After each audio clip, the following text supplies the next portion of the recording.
Over 60 million people in the world have a game addiction problem. They find it hard to enjoy anything but gaming, and as time goes by, they less enjoy playing video games and also less enjoy doing anything else. In fact, the problem is so severe that by now the World Health Organization has a name for it: gaming disorder. Gaming disorder is defined as a pattern of gaming behavior characterized by impaired control over gaming and increasing priority given to gaming over other activities. I was there. For over 17 years I played video games. It started as a hobby of playing MapleStory with my friends after school and ended up as an addiction. At times, I played over 12 hours a day. To these days I still have problems with controlling myself, which I believe, after researching the subject for this video, are attributed to the video game addiction I have. And I work hard daily to rewire my brain, but it can be extremely hard at times. So let's get into the video and understand what makes video games so addictive.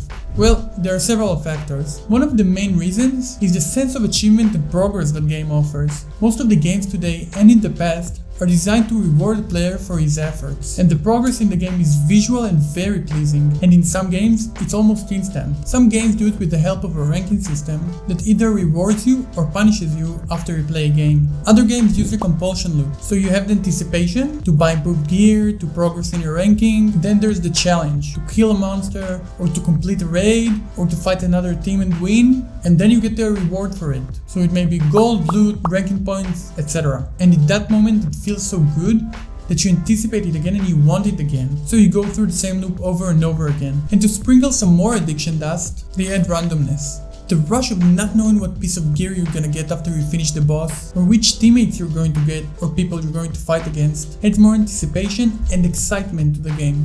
And online competitive games do it so well that they try to balance the game so good that it will not feel too hard so that you don't want to play it again, yet not too easy so you don't get too bored. They look for that sweet spot that will give you exhilaration of being able to come out of a tough challenge a winner. And unlike unpredictability in life, games have a structure. They give you a sense of control and order, which helps you feel better without having to deal with the great uncertainties. In short, you know what you're gonna get. Although there is the part of randomness we talked about before, you still know what's going to happen and how it's going to unfold. Yes, I know, you might say, Aurel, when I play League of Legends I get shit teammates. That's a great uncertainty in every game. And you're right, but the predictability does not come from your teammates or the gear that you get. It comes in the form of the gameplay itself. If you play enough to improve your mechanics in the game, you will move up the ranks or get the gear that you want, regardless of your teammates. And it was shown by pros in League of Legends countless times. Another factor is the social aspect of gaming. Many games today have multiplayer mode. They let you connect with friends and make new ones in game.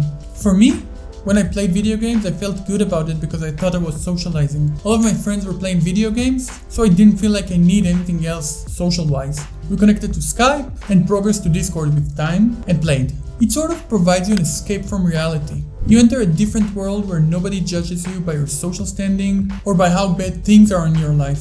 You're being judged only by how good you are at the game, and that's something you can improve. And the better you are, the more respect you get, the more people want to be around you. And although I said all those things, some of you might think that addiction is only related to gambling, alcohol and drugs. But let's take a closer look at what addiction really is. So basically addiction is a habit.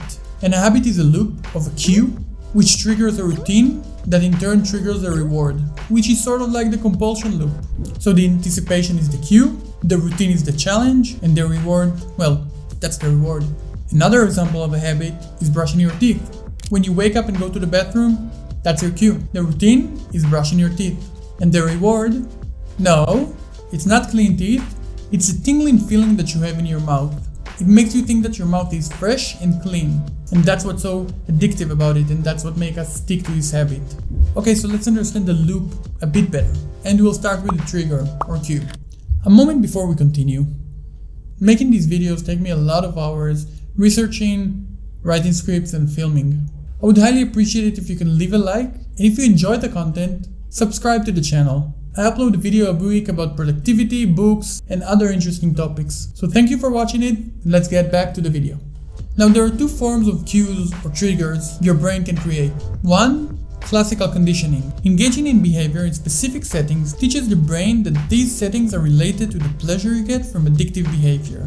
So for example, if you play video games when you're bored, or like me, the first thing after you brush your teeth, then your brain connects boredom or brushing your teeth to playing video games. The second one is called formation of neurological associations. Engaging in an addictive behavior repeatedly strengthens specific neural pathways in the brain, making the behavior more automatic and harder to resist. And the real problem with an addiction is that the trigger can come out of nowhere. And the longer you have that addictive behavior, the more your brain connects it with different scenarios. That way, if for example your game has mushrooms in it, you can be triggered simply by looking at a mushroom because your brain linked that sensation of pleasure and satisfaction to mushrooms. To this day, whenever I see strawberries, I think about these earrings from Maple Story. I'm sure a lot of you can relate. Okay, so now that we know what the trigger is, we can skip the routine because that's the addictive behavior that we do, and we can move on to the reward and see how that affects us. Your brain has a reward system which is controlled by dopamine. I'm pretty sure you heard it many times before. So dopamine is the feel-good hormone, and it acts on specific areas in your brain to give you a feeling of pleasure, satisfaction, and motivation. So the system is meant to reinforce behaviors that are essential for survival and reproduction, such as eating and mating, by providing pleasurable sensations in response to these activities. However, addictive behavior and substances can hijack this system, and this is how they do it. 1. Releasing 2 to 10 times the amount of dopamine natural rewards do. 2. Increasing your brain's tolerance to the behavior or the substance, which causes you to want more of it, because it doesn't give you the same amount of pleasure it gave you before. And intense craving to do it, to get the pleasure, and to avoid withdrawal symptoms. The core problem is that repeated overstimulation of the reward system by addictive substances or behaviors can lead to lasting changes in other areas of your brain which are involved in judgment, decision making, and behavior control. Okay, so now that we know what a habit loop looks like in relation to addiction, let's see what's the real connection between addiction and gaming. So video games, as we talked before, are designed to trigger the same reward system. They provide immediate gratification and rewards, which leads to a surge of dopamine. This makes the player crave more, and over time leads to tolerance and the need of more intense gaming sessions to achieve the same level of pleasure. That's where games with the ranking systems come in play. The intensity does not stop to increase. The higher the ranking you are, the more intense competition you'll have. And as we talked before, games also give you a sense of community and belonging, and for many people, including myself, the online world becomes a place where achievements translates to status and respect. This social reinforcement does not only make the addiction worse, but it also stops us from living to avoid losing all that we've achieved. So now the question that comes to mind is, should I stop playing video games? Well, that depends. If you do it moderately and you don't feel like it controls your life, and you need to be very aware of yourself, because sometimes we think it does, but we just don't let it sort of. We just say it's fine and that we can control it, but deep inside we know that we crave it. So if you don't have these feelings, then that's okay. Sometimes it's okay to cut yourself some slack and do some mind-numbing activities. The problem begins when the habit loop kicks in and you start craving it in different situations. So remember, as long as you can control it, it's okay.